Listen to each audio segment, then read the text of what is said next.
Champion champion champion. Oh my goodness, what a match, what a match. ভাই, যারা আজকের এই ম্যাচটা, এই এল ক্লাসিকো, এই এই এল ক্লাসিকো ফাইনাল মিস করেছেন, তারা হচ্ছে তাদের জীবনের সবচাইতে ইম্পর্টেন্ট একটা ম্যাচ মিস করেছেন, যেই ম্যাচ হচ্ছে আপনার লাইফে সরাসরি দেখবেন না। আচ্ছা, আমি আপনাকে একটু মনে করাই দিই যে আপনি কি ওয়ার্ল্ড কাপ দেখছেন না?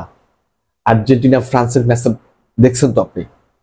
ধরেন অনেকটা সেম কোয়ালিটির ম্যাচ হয়েছে এটা ভাই। বার্সেলোনা 3-2 গোলে জিতছে, 120 মিনিট খেলাটা যেতে হয়েছে এবং 116 মিনিটে কুন্দের সেই ঐতিহাসিক গোলটি ভাই জাস্ট ডি বক্সের বাইরে থেকে যেভাবে স্ট্রাইক করেছেন, ও মাই গুডনেস। ভাই, আজকের ম্যাচে আমি সবচাইতে বেশি আজকের ম্যাচে আমি হিরো যদি বলতে বলেন আমাকে, আমি আজকের ম্যাচে হিরো বলবো আমি এই কুন্দেকে। ভাই, আজকের ম্যাচে আপনি হিরো বলতে পারেন হচ্ছে ফেরান তোরেসকে, আপনি হিরো বলতে পারেন লামিন ইয়ামালের, কারণ দুইটা অ্যাসিস্ট সেই করছে। বাট আমি আজকের ম্যাচে হচ্ছে হিরো এই কুন্দেকে মানবো, কারণ তার পায়ের যে গোলটা এসেছে লাস্ট মুহূর্তে, সেটার জন্য আজকে আমরা চ্যাম্পিয়ন হতে পারছি কিংবা চ্যাম্পিয়ন হয়েছি। এবার যদি হচ্ছে ম্যাচের কথা বলি, ম্যাচে কি হয়েছে। প্রথম হাফ টাইম বার্সেলোনা প্রায় 70% বল দখলে ছিল এবং 1 গোল লিডে ছিল। সেই বার্সেলোনা সেকেন্ড হাফ টাইমে এসে ভাই মনে হচ্ছে যে তাদেরকে জোর করে মাঠে নামায় দেওয়া হয়েছে, মানে এতটাই তারা শারীরিকভাবে ক্লান্ত ছিল।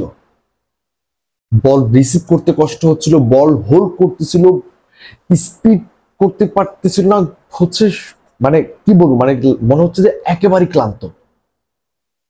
এবং রিয়াল মাদ্রিদ সেকেন্ড হাফ টাইমে যে দুর্দান্ত ভাবে কামব্যাক করছে, এটার প্রমাণ রিয়াল মাদ্রিদ আজকের ম্যাচে দিয়ে গেছে যে তারা কেন এখনো ওয়ার্ল্ডের সেরা দল, তারা কেন 14টা ইউসিএল এর মালিক, সেটা তারা বুঝিয়ে দিচ্ছে আজকে।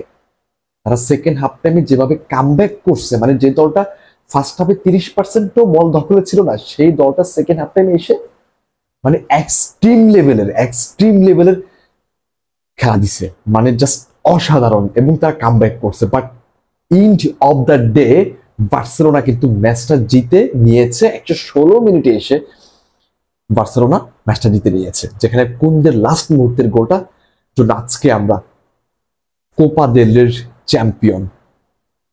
সো এই ম্যাচ নিয়ে বেশি কথা বলতে চাই না, এটা জাস্ট একটা রিয়াকশন ভিডিও, এর ভিতরে টুকটাক বলার ট্রাই করেছি। ভাই, আপাতত একটু রিল্যাক্সে থাকতে দেন, একটু ঘুমাইতে দেন, যা কথা হবে হচ্ছে আগামীকাল কথা হবে। সবাইকে অনেক অনেক ধন্যবাদ। আল্লাহ হাফিজ, আসসালামু আলাইকুম।